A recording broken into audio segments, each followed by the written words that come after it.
মুক্তচিন্তা। মুক্তচিন্তা কাকে বলে? কারো প্রভাব ছাড়া নিজে ভাববার যে অধিকার, কোনো পক্ষপাতিত্ব থাকবে না। এই মুক্ত চিন্তার প্রসার কিন্তু এই মুহূর্তে বড্ড বেশি প্রয়োজন। কারণ কিছু মানুষ তাদের মতো করে আমাদের চলতে বলছে, তাদের মতো করে খেতে বলছে, তাদের মতো করে ভাবতে বলছে।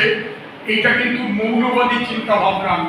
আর এর বিরুদ্ধে আসল হচ্ছে মুক্ত চিন্তা। এই মননকে যদি আমি একদম নিরপেক্ষ না করতে পারি, আগামী দিনে কিন্তু বিপদ আসবে। আপনারা সবাই জানেন, আমি রাজনীতির জন্য বলছি না। কেউ কেউ ধর্মান্তকরণ করিয়ে দিচ্ছে নিজের ধর্মে, যা মানবতা বিরোধী। তার কারণ যে কোনো কৃষ্টি সংস্কৃতি নিয়ে সেই মানুষটির বাঁচবার অধিকার আছে, যাকে বারে বারে বিপদের মুখে ঠেলে দিচ্ছে।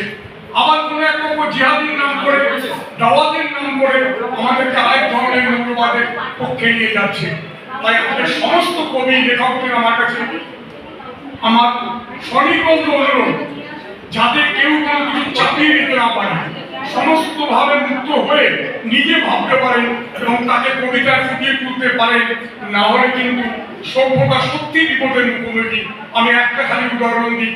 আপনারা জানেন এই মৌলবাদের কাছে জিওরদানো বুনোকে পুড়ে মরতে হয়েছিল।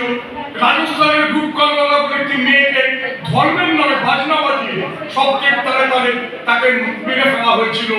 এই আগামী দিন কিন্তু আমরা এই বিপদের সম্মুখীন। তাই সতর্ক হন, আপনার লেখনের মধ্যে দিয়ে মানুষকে জাগরিত করুন এবং শ্রীরামকৃষ্ণের ভাষায় সর্বধর্ম সমন্বয় করে তুলুন। মানুষের মধ্যে বিভেদ বাদ দিন, মানবতাকে বাঁচিয়ে রাখুন। এই পদে কথা বলে আপনাকে ধন্যবাদ জানিয়ে আমার কথা আমি শেষ করলাম। নমস্কার।